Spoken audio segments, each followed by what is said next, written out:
Hi, welcome to The Zionist. Today gives me an opportunity to discuss something which is really important, actually. And that's a British Israeli hostage.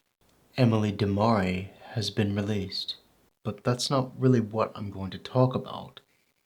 It's the fact that the British media was silent through most of her suffering. Now, I'm very happy that she's released, and I send my best wishes in regards to her family, as well as her, for coming out of this ordeal and all that they must surely catch up upon. But looking back over the last 15 months of her captivity in a subterranean hellhole with savages, the British media didn't focus on her. And this was a British citizen or subject. You would think that any nation state who had a member of its community taken, there would be a national rallying around them against such a barbarous foe of savages howling and whooping around her as they did, dragging her back into their den. Just look at these savage animals around her car. She's being let out. She must be terrified, and this is just an above ground glimpse.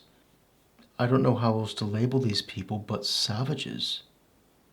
Well, one thing we can see is how the BBC and other news outlets described the hostage deal. They called it a prisoner exchange when one side have taken innocent people hostage into Gaza against their will, and the other, Israel, has arrested criminals who have attacked innocents and bombed buses, amongst other things.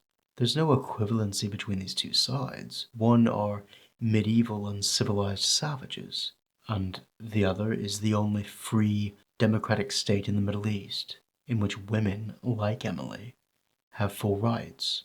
This was a fairly normal woman. She liked supporting Tottenham in the football.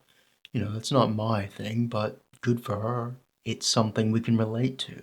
She liked Ed Sheeran's music, very influenced by English culture, and that itself should have set her story above others in headlines and allowed the British establishment to support the hostages and be firmly against these Palestinian Arab terrorists.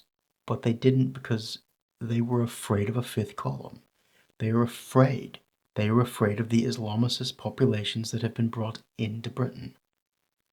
And this is a problem because under normal circumstances in the past, if a citizen of a country has been abducted, there would be a nationwide surge in wanting to bring that person back. But here we find that populations within our society have divided it and are actively opposed to the interests of the state of Britain. And this is the fundamental difference between Zionism and so-called Palestinian nationalism. Zionism has our interests in the West, in America, in Britain, France, at heart, because they are defending what it means to be civilized and women's rights. Those who drag them into their den in Gaza, they have a nationalism which is rooted in Islamicism, and as I said in the prior episode, foundations in counter-Western Marxism. And the fact that we are no longer able to stand up against such darkness in our own news media and journalism is a serious red flare or flag that we should take notice of, because it cannot go on that our military foes and cultural enemies are able to abduct members of our own national communities without our media class standing up against them and calling them out for what they are, without fear of Islamicists and fifth columns in our own society who want to Islamicize us and bring jihad upon us, just as Palestinians are trying to do to Israel. Zionism is not just Israel's fight, it is our fight in the West, and we owe Israel our gratitude and all blessings.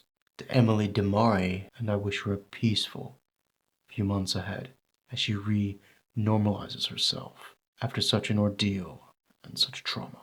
Please subscribe to the channel and leave a like and a comment, and we will see you next time.